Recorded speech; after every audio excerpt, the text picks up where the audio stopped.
Have you ever found yourself sobbing at a Thai insurance commercial or tearing up just because a stranger at the airport got a hug? It's a little embarrassing. No worries. Today we are going to talk about what are the reasons some people cry easily. So, without wasting your time, let's dive into it. Number 1. The thin neurological filter. Sensory processing sensitivity. Some people aren't just emotional.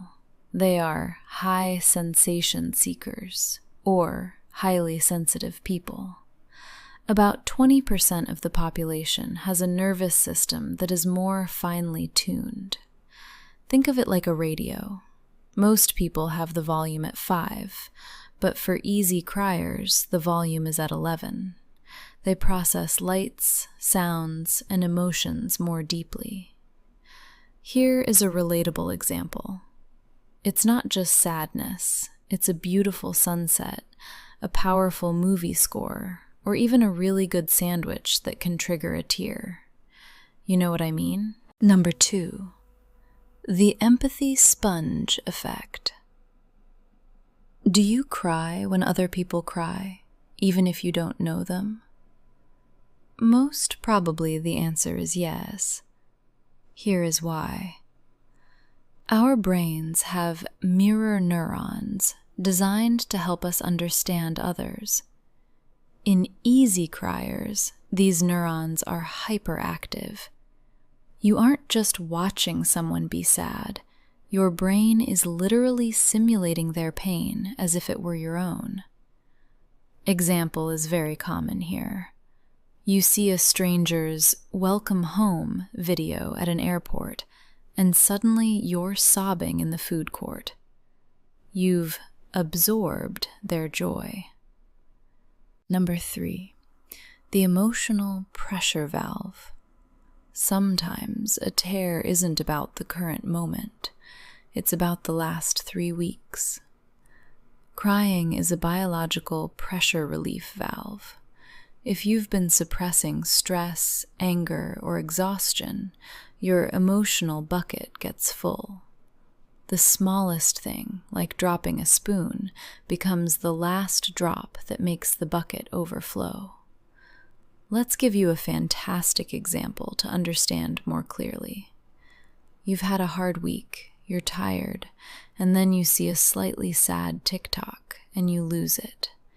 It wasn't the TikTok, it was the week. Number 4, the leaky hormone connection.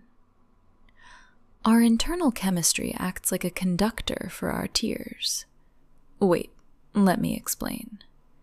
Hormones like prolactin, found in higher levels in emotional tears, and drops in magnesium or vitamin B12 can lower your crying threshold.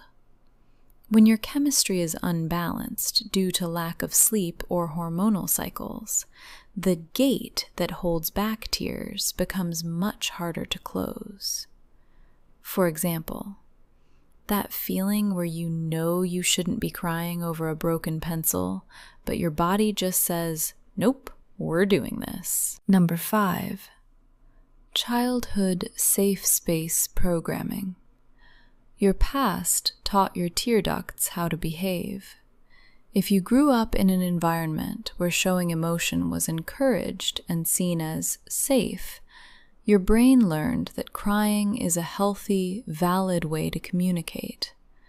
Conversely, if you had to hide your feelings, you might cry easily now because your body is finally making up for lost time in a safe adult environment. Isn't this sad? Realizing that crying is your body's way of saying, I feel safe enough to be vulnerable right now. Number 6, the moral elevation response. Have you ever cried because something was just too good? There is a psychological phenomenon called moral elevation. It's the feeling we get when we see acts of extreme kindness, courage, or humanity. It triggers the parasympathetic nervous system, the rest and digest system, which often manifests as happy tears or a lump in the throat. You can take an example like, watching a video of a community coming together to save an animal.